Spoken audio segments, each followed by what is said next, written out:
बिस्मिल्लाहिर्रहमानिर्रहीम नहमदुहु व नुसल्ली अला रसूलिहिल करीम अम्मा बाद। अहबाब गिरामी, हमारा ये मीरास कोर्स का आज 13वां सबक है और इस 13वें सबक के अंदर हम मखारिजुल फुरूज पढ़ेंगे।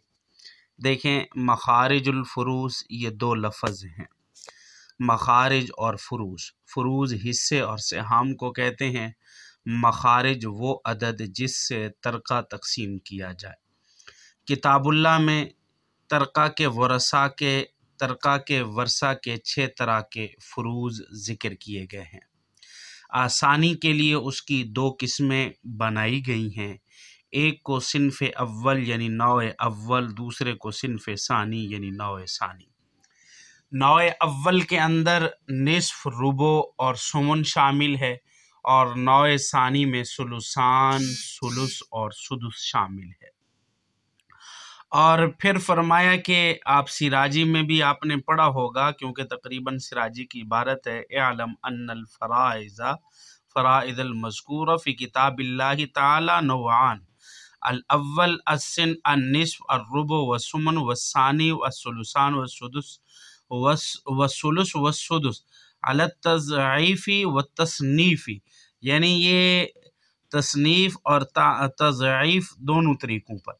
ये तज़ईफ़ का क्या मतलब है? देखें, ये जो तज़ईफ़ ज़िक्र किया गया है, इसका मतलब ये है कि नौ अव्वल का हर फ़र्ज़ दूसरे फ़र्ज़ का दुगना है। नौ अव्वल का हर फ़र्ज़ यानी हर हिस्सा, फ़र्ज़ से मुराद हर हिस्सा, नौ अव्वल का हर हिस्सा दूसरे का दुगना है। जैसा कि आप देखें, ये निस्फ़ ये दुगना है किसका? ये जैसे कि निस्फ़ दुगना है रुबो का, और रुबो ये दुगना है सुमन का 8वें हिस्से का। और इसी तरह नौ सानी का हर फ़र्ज़ यानी हिस्सा दूसरे का डबल है। देखें वो कैसे कि सुलुसान ये डबल है सुलुस का, और सुलुस ये डबल है किसका? दुगना है सुदुस का। और व तसनीफ़ का, तनसीफ़ का मतलब ये है कि नौ हर फ़र्ज़ दूसरे फ़र्ज़ का आधा है, यानी एक नौ का हर फ़र्ज़ दूसरे का क्या है?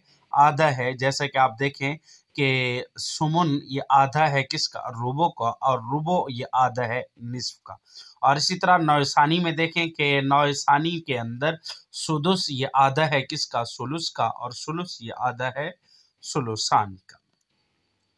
अब जब आपने ये तफसील देख ली है तो, और पिछली जो तफसील हमने आपके सामने रखी है, इस तफसील से जब ये बात मालूम होगी कि जितने हिस्से भी किताबुल्लाह में आए वो सब कुसूर हैं, यानी आदद सही नहीं है। जैसे निस्फ़ है, रुबो है, और तो ये ज़ाब्ता है कि जो कसर यानी आदद सही नहीं होता उसका मखरज वो कम से कम अदद होता है, जिस अदद से ये कसरे सही इकाई की सूरत में आ जाए। मसलन निस्फ़ ये एक वारिस का फ़र्ज़ है, और इसी तरीके से तो जब हमने किसी आदमी को किसी शाय का निस्फ़ देना हो तो हम उस शाय के 2 हिस्से करके एक हिस्सा उसको देते हैं, तो इसको हम 1/2 भी कह सकते हैं। तो निस्फ़ देने के लिए उसका मखरज फ़र्ज़ कर लेते हैं कि मसलन ऐसे समझ लें, 1 मखरज है या 2 मखरज है, तो एक उसको मिलेगा, एक दूसरे को मिलेगा। इसलिए हमने उस शाय के 2 हिस्से किए। इस तरह एक वारिस को तरके का सुलुस अगर देना है 1/3, तो हम तरके के अंदर 3 हिस्से बना लेंगे कि एक हिस्सा उस वारिस को देंगे, तो सुलुस का मखरज सलासा बनेगा।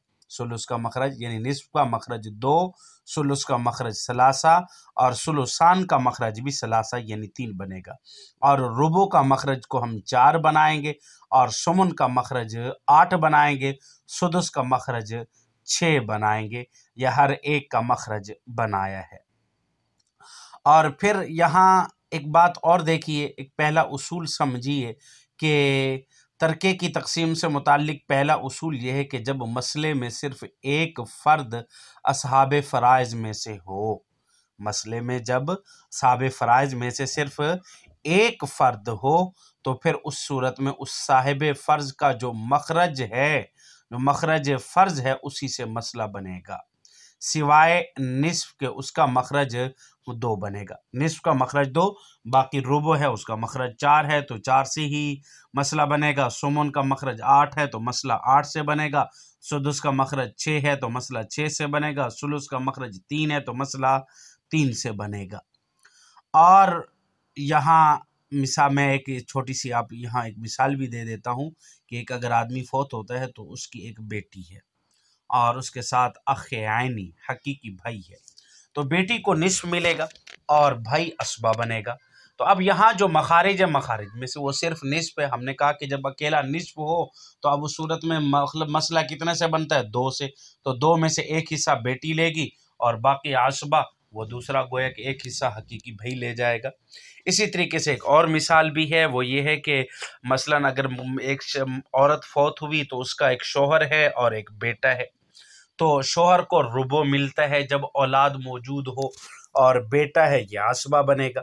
तो अब जब रुबो सिर्फ एक ही है फराइज में से तो मसला 4 से बनेगा। 4 में से 4 का रुबो चौथाई 1 बनता है, वो शौहर लेगा और बाकी 3 हिस्से असबा वो बेटा ले जाएगा। और इसी तरीके से सुमन की मिसाल भी समझ लीजिए कि भाई एक शख्स फौत होता है, उसने बीवी छोड़ी और एक बेटा छोड़ा, तो बीवी को औलाद के होते हुए सुमन 8वां हिस्सा मिलता है। तो मसला हम यहाँ 8 से बनाएंगे तो एक हिस्सा बीवी को देंगे, बाकी 7 हिस्से असबा वो बेटा ले जाएगा। और इसी तरीके से सुलुस की मिसाल भी देख लीजिए कि भाई देखें कि एक शख्स फौत होता है, उसने माँ छोड़ी है और हकीकी भाई छोड़ा है।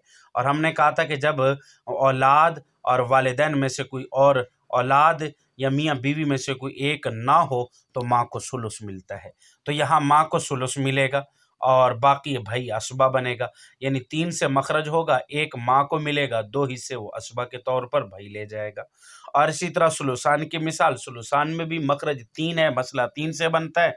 मसलन एक शख्स का इंतकाल हुआ, उसने 2 बेटियां छोड़ी और एक आम चच्चा छोड़ा, और जब 2 बेटियां अकेली आ जाएं तो उस सूरत में हमने कहा था कि उनको सुलुसान मिलता है और आम या असबा बनेगा। तो सुलुसान मसला 3 से बना तो 3 का 2 सुलुस 2 है, तो 2 ले जाएंगी बेटियां और 1 ले जाएगा आम बेटा ले जाएगा। तो इस तरीके से आप इसको कर सकती हैं। मैं इनकी मिसालें भी आप हजरात को ज़रा भेज दूंगा। अल्लाह रब्बुल इज़्ज़त हमें अमल करने की तौफीक अता फरमाए। व आखिर दाना अल्हम्दुलिल्लाहि रब्बिल आलमीन।